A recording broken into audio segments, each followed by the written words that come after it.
देश की जनता ने अपना निर्णय ले लिया है और 2024 के अंदर राहुल गांधी प्रधानमंत्री होंगे। भाजपा सिर्फ लूटने का काम कर रही है और धार्मिक तुष्टीकरण का काम कर रही है, वो अब हम चलने नहीं देंगे। हम इस देश को प्यार से चलाएंगे, मोहब्बत से चलाएंगे और कर्नाटका से वो भूगोल बच चुका है 2024 का। 2024 में आप देखेंगी कि किस तरीके से जैसे कर्नाटका का रिजल्ट आया है वैसे ही 2024 का रिजल्ट आएगा। भाजपा सिरे से खारिज हो जाएगी। देश की जनता ने अपना मूड बना लिया है। कांग्रेस पार्टी डरने वाली नहीं हो, तो राहुल गांधी पहले ही कह रहे हैं कि ना मैं डरूंगा ना मेरा कार्यकर्ता डरेगा। तो भारत जोड़ो यात्रा का राहुल गांधी जी का पूरा असर कर्नाटका में देखने के लिए मिला। ये पहले दिन से हम लोग ये कहते चले आ रहे हैं, जब से राहुल गांधी जी की भारत जोड़ो यात्रा शुरू हुई है। राहुल गांधी जी ने कहा कि मैं ना प्रधानमंत्री बनने के लिए निकला हूँ, ना मैं मुझे कोई पद चाहिए, मैं इस देश के लिए निकला हूँ। इस देश की अखंडता, इस देश की एकता और इस देश की जो गंगा जमनी तहजीब है, जो हमारे देश के संविधान की जिससे नींव रखी गई, हमारी जो इंडिपेंडेंस मिली हमें, उसकी जो नींव रखी गई, उस गंगा जमनी तहजीब को बचाने के लिए राहुल गांधी जी निकल पड़े थे 4000 किलोमीटर की यात्रा करने के लिए, जो कन्याकुमारी से लेकर कश्मीर तक चली थी। गर्मी, धूप, बादल गरजे, बारिश हुई, बर्फ़ में चले। हमारे कुछ नेताओं की डेथ भी हो गई बीच में, कुछ लोगों को चोटें लग गई, बुखार में पड़े, लेकिन हमारा जो ताकत थी वो ख़त्म नहीं हुई। कोई डरा नहीं, कोई रुका नहीं। राहुल गांधी जी के साथ सारे कांग्रेस के कार्यकर्ता और आम जनता चलती रही और ये कहती रही कि हम इस देश को बचाने के लिए निकले हैं। जो हमारे बुज़ुर्गों ने इस देश को अपना खून देकर आज़ाद कराया था, अपना खून दे के आज़ाद कराया था, हमारे देश को जो बचाया था, गंगा जमनी तहजीब को बचाया था, अखंडता को बचाया था, कॉन्स्टिट्यूशन को बचाया था, उसको बचाने के लिए दोबारा राहुल गांधी जी निकले। और मैं शुक्रिया अदा करना चाहता हूँ कर्नाटका की अज़ीमुश्शान उस धरती को और वहाँ की जनता को, जिन्होंने भाजपा को, नरेंद्र मोदी को और दकियानूसी ताकतों को, जो इस देश के ख़िलाफ़ हैं, जो इस देश की अखंडता के ख़िलाफ़ हैं, युवाओं के ख़िलाफ़ हैं, महिलाओं के ख़िलाफ़ हैं और इस देश की तरक्की के ख़िलाफ़ हैं, उनको एक मुँह तोड़ जवाब दिया है। उनको ये बता दिया कि देश के अंदर धर्म का तुष्टीकरण नहीं चलेगा। इस देश के अंदर कुछ धर्म के नाम पे नहीं चलेगा। ये देश हिंदू, मुस्लिम, सिख, ईसाई एकता का देश है। ये वो देश है जहाँ मोहब्बत पलती है। इस देश की मिसाल पूरी दुनिया के अंदर प्यार, उन्नति, मोहब्बत और भाईचारे के लिए दी जाती है।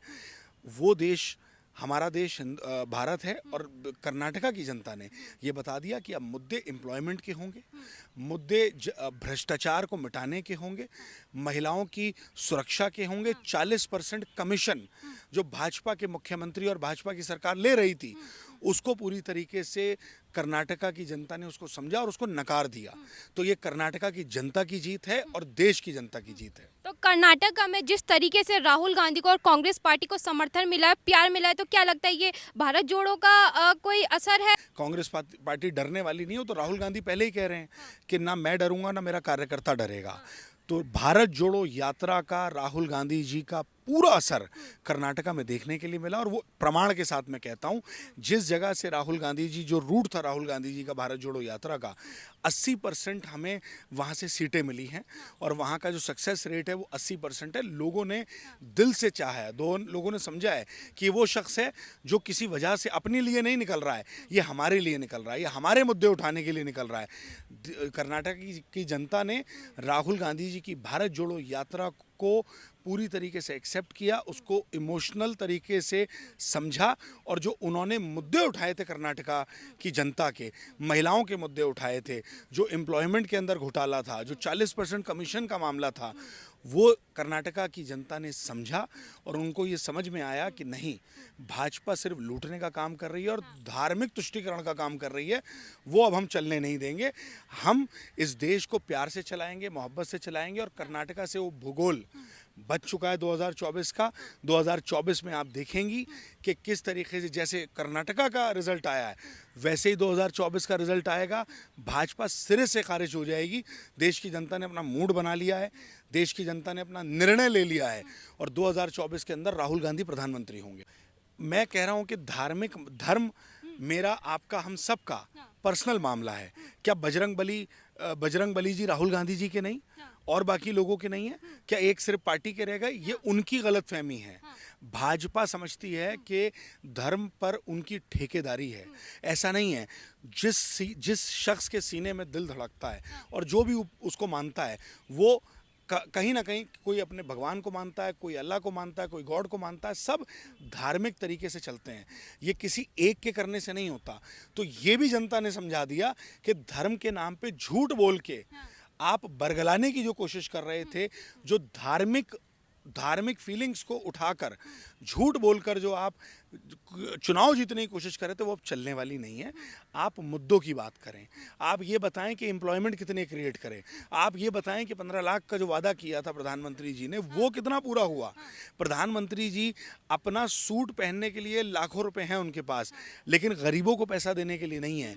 जो हमारी देश की शान, जो हमारी आर्मी है, उस पर आप अंकुश लगा रहे हो। वहाँ पर एम्प्लॉयमेंट में आप कह रहे हो कि 3 साल 5 साल के लिए रहेंगे, उसके बाद इनको छोड़ देंगे। तो इतनी सारे घपले जो हो रहे हैं, और जो चंद पूंजीपतियों के लिए जो नरेंद्र मोदी जी ने सब कुछ दांव पे रख दिया, वो देश की जनता को समझ में आ गया। अब ये देश पूंजीपतियों से नहीं चलेगा, इस देश की गरीब जनता से चले। देखिए, भाजपा के पास तो कुछ और है ही नहीं। भाजपा के पास सिर्फ झूठ, धर्म के नाम पे झूठ फैलाना है। धर्म नहीं है उनके साथ, धर्म के नाम पे झूठ फैलाना। उनको सिर्फ धार्मिक तुष्टीकरण करना है। उनको सिर्फ हर चुनाव से पहले हिंदू मुस्लिम सिख ईसाई का मुद्दा वो लेके आते हैं, क्योंकि उनके पास और कोई मुद्दा है नहीं। अगर उनके पास कोई मुद्दा होता तो प्रधानमंत्री जी चीख चीख के ये बोलते कि मैंने ये किया, कर्नाटका के अंदर मैंने ये काम किया। वो तो उन्होंने कुछ बोला नहीं। उन्होंने सिर्फ धार्मिक तुष्टीकरण की बात करी, धर्म को आधार बना के उन्होंने बोलने की कोशिश करी। और जितनी बार, हम शुक्रिया अदा करना चाहते हैं प्रधानमंत्री जी का, जितनी बार प्रधानमंत्री जी कर्नाटका गए और जितनी बार उन्होंने अपनी स्पीच दी, वो हमारे फायदे में गई है। जितनी बार उन्होंने धार्मिक तुष्टीकरण करने की कोशिश करी है, उतनी बार कांग्रेस को फायदा हुआ है। हम पहले दिन से बोल रहे हैं, राहुल गांधी जी पर जो डेफेमेशन केस लगाया था, डेफेमेशन केस होते हैं, लेकिन उसकी जो सज़ा है, मैक्सिमम पनिशमेंट जो है, वो 2 साल की है। तो जज को इतना राहुल गांधी जी इतने बड़े कल्प्रिट लगे कि मैक्सिमम सज़ा दे दी। आप देखिए, कोर्ट में अगर आप देखेंगी तो मैक्सिमम सज़ा rarest of the rare case में दी जाती है। क्या ये rarest of the rare case था? अगर राहुल गांधी जी ने, मैं कह रहा हूँ कि डेफेमेशन केस उन पे किया, और मैं कोर्ट की मान लेता हूँ कि अगर उनको लगता है कि डेफेमेशन केस ठीक है, तब भी आप मैक्सिमम सज़ा देंगे। ये सोची समझी एक साजिश थी कि मैक्सिमम जो सज़ा थी वो 2 साल की थी, और 2 साल की सज़ा इसलिए दी गई ताकि उनकी जो सदस्यता है वो रद्द हो जाए। वो बहुत प्लानिंग के साथ किया गया। तो जिस तरीके से कोर्ट ने भी लताड़ लगाई, हम पहली बात से कह रहे हैं कि ऑनेबल जज हैं, मैं टिप्पणी नहीं करना चाहता था, लेकिन उनको अपनी इस सभ्यता को समझना चाहिए। जिस जगह पे वो बैठे हैं उसको समझना चाहिए उनको, और उनको कम से कम निष्पक्ष होके एक बात बोलनी चाहिए थी, किसी सरकार के दबाव में नहीं। सरकार आती जाती रहती है, जजेस परमानेंट रहते हैं, उसके मोराल को कम से कम उनको इंटैक्ट रखना चाहिए था। लेकिन दूध का दूध, पानी का पानी सामने आ गया, और राहुल गांधी जी बिल्कुल क्लीन होके निकलेंगे, और आप देखेंगे 2024 में प्रधानमंत्री। कोर्ट अभी तक इस पर कोई फैसला क्यों नहीं ले रहा है? क्यों इस मुद्दे को इतना बढ़ाया जा रहा है, आगे एक्सटेंड करे जा रहे हैं? हमने लोअर कोर्ट में हम गए, हम वहाँ पर हाई कोर्ट में गए, हाई कोर्ट बैठा नहीं, कभी जज ने हमारी इस प्ली को सुना नहीं। कोई बात नहीं, हम सुप्रीम कोर्ट आएंगे। हमारा जो लीगल राइट है, हम बिल्कुल लीगल तरीके से उस लीगल राइट को अपने लेने की कोशिश कर रहे हैं। हम किसी पे दबाव नहीं बना रहे। हम तो ना कोई प्रदर्शन कर रहे हैं, ना कुछ कर रहे हैं। हमने प्रदर्शन किया था कि जो राहुल जी के साथ गलत हुआ, लेकिन अब हम लीगल राइट्स को अपने हम इस्तेमाल कर रहे हैं, और हम उसे करेंगे। और हमें यकीन है, देश की हमें कोर्ट्स पर यकीन है, सुप्रीम कोर्ट पर यकीन है, ऑनरेबल सुप्रीम कोर्ट पर, हाई कोर्ट्स पर यकीन है कि दूध का दूध, पानी का पानी होगा, और इंसाफ मिलकर रहेगा। बहुत बहुत शुक्रिया सर।